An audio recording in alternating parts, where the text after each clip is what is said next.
Oh, 'tis the season to be so bad, it's so good. Talk about going into both of the spooky and festive seasons of all time. Though I do hope to get this video out before the end of October, so for now, we're going into this video in the spooky spirit. And if I can't get it out in October, then maybe I'll get it out around late November/early December. A Nightmare Before Christmas? Maybe, but it most likely won't. But I'm getting ahead of myself. Holiday specials from DreamWorks are nothing new, and in regards to the latest IPs we've been getting from them in this decade so far, The Bad Guys has also gotten the same kind of treatment with both a Christmas and a Halloween special that was released on Netflix. So here in this video, I want to talk, gush, and yap about them while I still got some Bad Guys brain rot.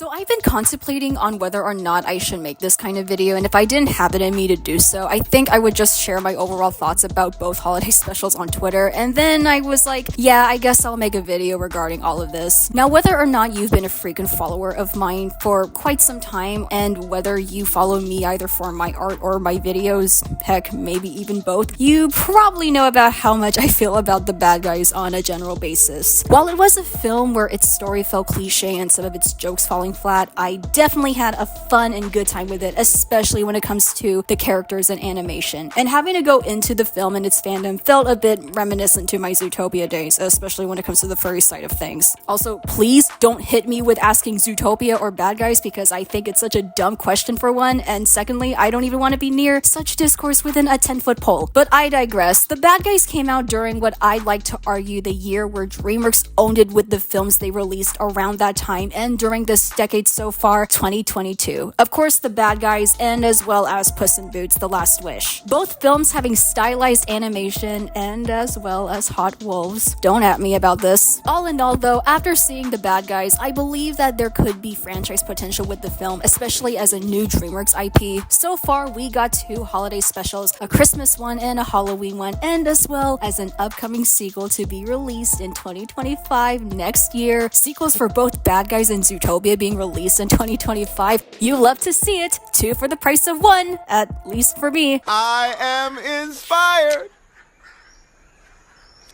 And yes, around the time I wrote the script for this video and recording a few of the voiceover segments, the Halloween special has been released, and like I mentioned in the beginning, I want to talk about both holiday specials and the experience I had in watching them, and as well as go over my thoughts and some predictions with The Bad Guys as an expanded franchise by the end of this video. With all of that being said, let's finally get started. Be sure to take a seat, relax, and grab a snack and drink. We're going to cover The Bad Guys Christmas and Halloween specials.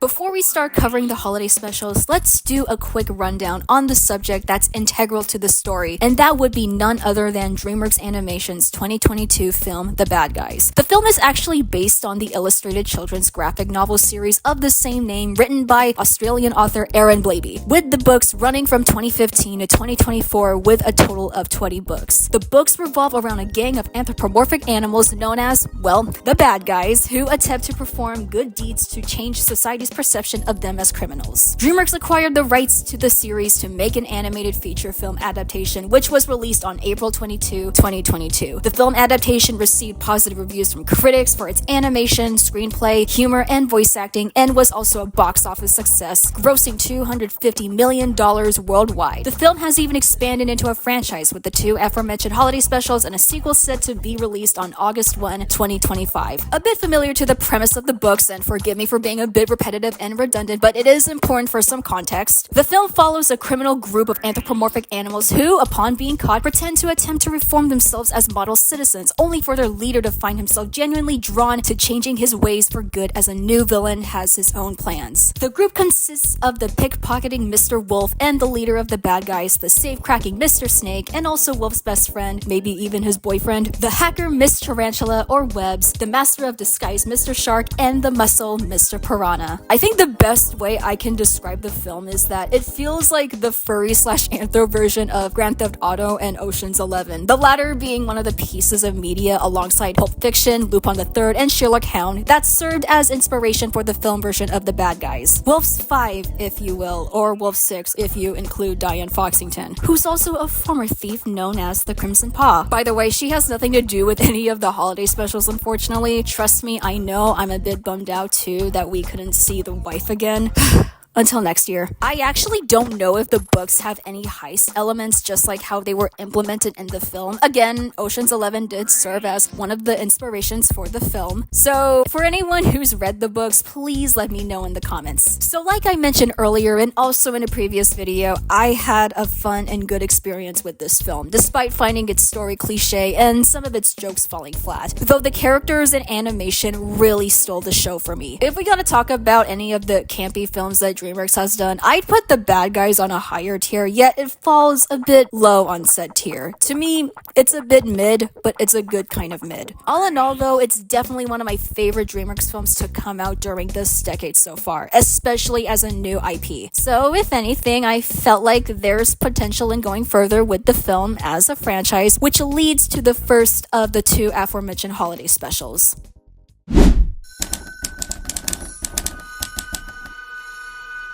So a Christmas special for The Bad Guys was first announced by DreamWorks in November 2022, months after the film's release, and was slated for a 2023 release on Netflix. Initially, I felt like a Christmas special was something that I can get behind, and also, hey, more Bad Guys stuff. Flash forward to November 2023, which was when the Christmas special was released, and well, it was something. And okay, look, as an adult, I feel like I should know better than to shit on something that's mostly geared towards kids, or something that isn't of my acquired taste, to say the least. I felt like after watching this special, it's something that could feel like a shadow of its former self. Though at the end of the day, and to be completely generous and charitable here, while it wasn't the best thing I've ever watched, it's definitely not the worst either, nor do I find it harmful. If the kids want to have their fun with these specials, then that's totally okay. After watching it the first time, I felt like it was something that I don't even know if I'll ever rewatch again, and probably go back to watching the original film. And I guess a year later, after watching the Halloween special and also having to rewatch the Christmas special for the sake of making this video, it kinda grew on me for a bit. And all that I could think of is that if DreamWorks is going to make an animated TV series for The Bad Guys, then I'd say go for it. I'm still going to have some of my expectations reduced, but I could see the potential. Though I'll get into that more by the end of this video. So you might be wondering, what exactly is A Very Bad Holiday about? So this takes place before the events of the movie, as this special follows the bad guys planning to rob a bank on Christmas Day, while everyone will be celebrating Christmas in their homes. While they were driving, a parade happens and their car gets tied to a Santa Claus float that they accidentally destroyed, and because of that, the holiday spirit of the city becomes low that Christmas gets cancelled. Christmas is canceled. A destroyed Santa float being one of the reasons Christmas is cancelled sounds ridiculous to me, but hey, I digress. The bad guys become concerned that their Christmas heist won't go according to plan, though to cheer up the city and bring back Christmas, they created a replacement of the Santa float from a Santa mecha built by Webs to a horrible version of the Santa balloon that kinda looks like the gas from Minecraft, or maybe even something that I would see in Splatoon, and because of that, they didn't use either of them afterwards. With 12 hours left, they come up with a plan to break into the radio station to play Christmas music again, as they have been playing heavy metal music since Christmas's cancellation, and stealing presents from a department store and delivering them to people's homes. We also get Piranha singing a Christmas song. This was pointed out by a creator called The Lion Dog Show, and I'll leave a link to his video if you do want to check it out. But when it comes to Piranha singing as one of his character aspects and traits in the movie, the gala scene is where he gets to shine with the Good Tonight number. Whereas in this special, and it takes place before the events of the film, mind you, Piranha sings in the middle of the special without any buildup of him singing earlier, which makes the gala scene in the film be another moment for him to sing, if you will. And on top of that, the film follows the characters in thinking that they couldn't do good, yet in this special, they were able to do good. So I guess in other words, for a prequel that follows the characters doing things that we've seen them do in the original movie, it makes the original movie feel out of the arc, if anything. After doing all of that successfully, the Christmas spirit comes back back, but not until Wolf feels the need for snow to fully rekindle people's spirit. To do that, Webbs modifies the shaved ice machine of a street stand, but contrary to her instructions, Wolf increases its power output. Also, and another thing that was pointed out by the Lion Dog show is that Webbs has an app that can change the weather on God's green earth, and yet she voted for Diane on climate change. I can't believe I voted for her. You voted for her? What? She's good on climate change. Huh? So snow begins, but it quickly spirals into an ice storm, terrorizing the city. The group reprimand Wolf's tendency to push things too far, you know, like in the film. But they forgive him when he admits that he was just trying to give them the best heist ever instead of showing off. So in order to stop the ice storm, Wolf uses the Santa Mecha that was seen earlier to deactivate the ice machine. When the storm ends, the Santa Mecha becomes the city's new hero and mascot, and through its phone, Shark tells the citizens to go back to their homes. And after all of that, the bad guys go back to their hideout, but they now have caught a cold and cannot carry out their heist. To their surprise and dismay, they find presents from Santa Claus for the good deeds they have done. As a result, they begin working on a plan to heist Santa's workshop to prove that they belong on the naughty list. Excuse me, what the actual fuck are you doing in my house? So yeah, that was the Christmas special. In fact, the more I think about it, and this is probably like a random tangent incoming, but like, the more I think about it, I know for a fact that I initially thought that the Christmas special would be taking the Grinch path, with the bad guys stealing everybody's presents and keeping them for themselves in their lair, and maybe even replacing presents with coal, or even go to the North Pole to switch from being in the naughty list to the nice list, and everyone else who's nice ends up being in the naughty list, a la Powerpuff Girls style. Because I think that's something a bad guy would do, right? But hey, I digress.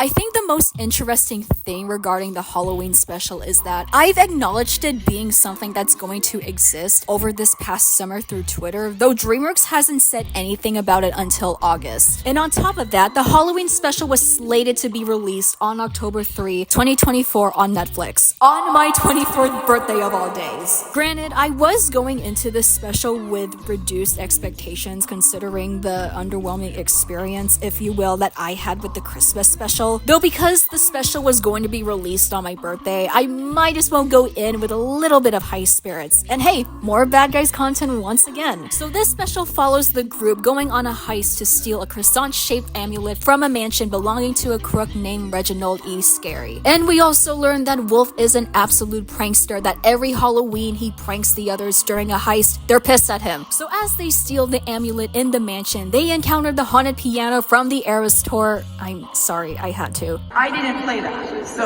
that means that...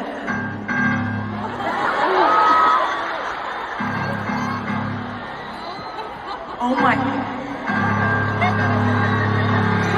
And the piano just so happens to be automated, and as well as serve as a key opener to the crypt where the amulet is located. A living knight appears from the crypt and starts attacking the gang, only to find out that, just like the piano, it's automated. The piano and knight served as props that secured the mansion from being robbed after Reginald died. So they successfully steal the amulet, but not until the knight shows up again, only for it to be Wolf in disguise pranking the others. Also, a bit off topic and random tangent incoming, but I've played Zelda Echoes of Wisdom in the span of 5 days, and all that I could think of is summoning a Dark Knight Echo to have a one-on-one fight with that knight. The next day, the others were still pissed at Wolf over the prank, and everyone else but Wolf just so happens to hear the piano music that played in Reginald's mansion. They later go over a heist plan in robbing the dentist that they ended up scrapping because Wolf can still hear the piano music and the others think that he's completely lost it. Later that night, Wolf has a nightmare where he revisited the mansion and encountered Reginald's ghost. He wakes up from the nightmare and the gang tells Wolf that Piranha went missing. So they go back to the mansion to find him, encounter the knight once again, and find out that Piranha is now a ghost. The others run for their lives as Wolf heads to the crypt to return the amulet, and there he encounters not just the ghost of Reginald E. Scary, but as well as the ghost of his friends. Which ended up being a prank. Got you. LOL. So long, suckers! The prank consisted of playing the piano music in their lair with speakers and pretending not to hear it but only Wolf can, and as well as playing with the idea that Wolf has completely lost his mind. Putting VR sunglasses on Wolf for his nightmare that we didn't see earlier, but okay. Using Webb's hologram technology for the ghosts, and snake rigging the night, just to name a few. And Wolf was absolutely all for the prank. I gotta say, it's good. And if it's any consolation, I'm sorry I broke my promise and scared you guys. I shouldn't have done that. I'm sorry for putting you at risk with an ice storm. I got carried away with trying to make our Christmas heist spectacular. I'm sorry for scaring you guys during our Halloween heists. I couldn't help myself with my pranks. A very interesting pattern that I've observed on Wolf within these specials so far. So Wolf grabs the amulet, wears it, and disintegrates, like Rasputin and Anastasia. But wait! There's a twist. The old switcheroo. He deserved a noble death, like being backstabbed by his snakiest friend. I missed my chance! Wolf's disintegration and skull just so happened to be a hologram. Therefore, Wolf knew about his friend's revenge plot all along. He pretended to go crazy in front of his friends when the piano music was playing in the lair, and once they gave him his personal space, he goes to Webb's laptop to learn the holographic technology. You touched my laptop? I'd react the same way too, if not worse, honestly. Like, talk about invasion of privacy. His friends get mad at Wolf, and I think they beat him up. And that's where the special ends.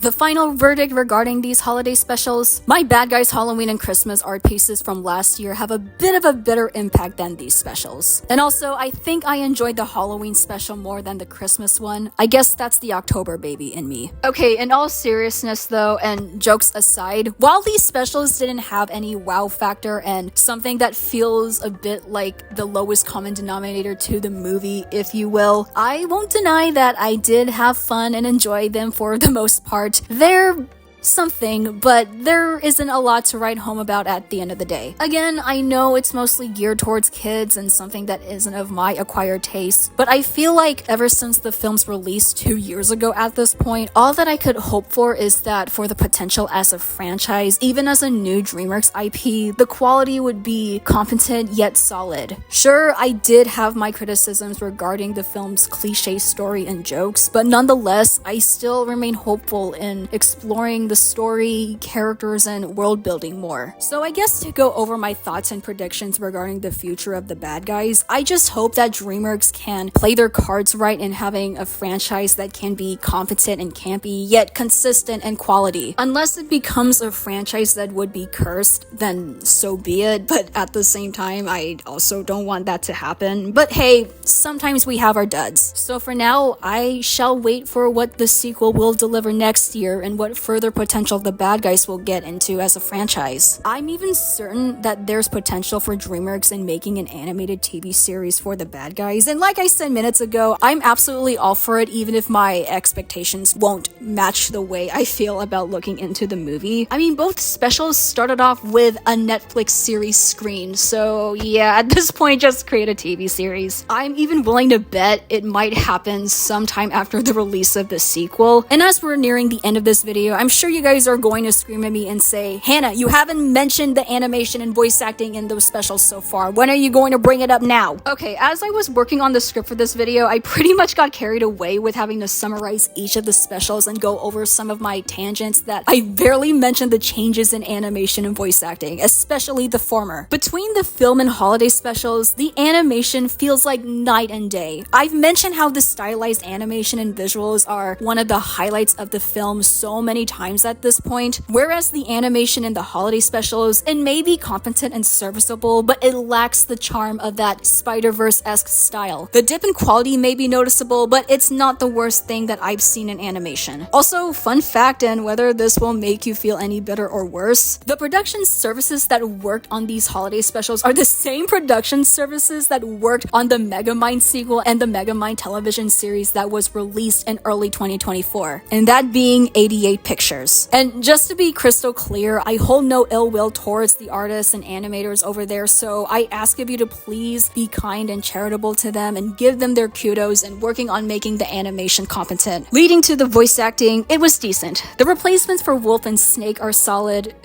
Solid Snake. Snake! Piranha is okay, and I can even give Shark and Webs the okay treatment, but they sound a bit pitchy in a few areas, especially Webs. Overall, nothing to be crazy over though. And I think that's where I want to end things here for now. So until then, we shall wait for another heist with the bad guys when the sequel comes out next year. And if you have seen any of the holiday specials, feel welcome to tell me what you think about them in the comments down below. Did you like it? Did you dislike it? At the end of the day, the purpose of my video is to just gush and yap about them since, you know, I adore the bad guys. But I do hope you had fun with this video regardless. Thank you all for watching throughout the entirety of this video. If you liked this video, feel welcome to hit the like button. If you aren't subscribed to the channel, feel welcome to subscribe if you wish. Don't forget to check out my social media platforms in the description below, and feel welcome to share this video. That's the end of the video. Thank you again for watching. I hope you have an amazing day. Please be kind to each other, and I'll see you soon in the next video.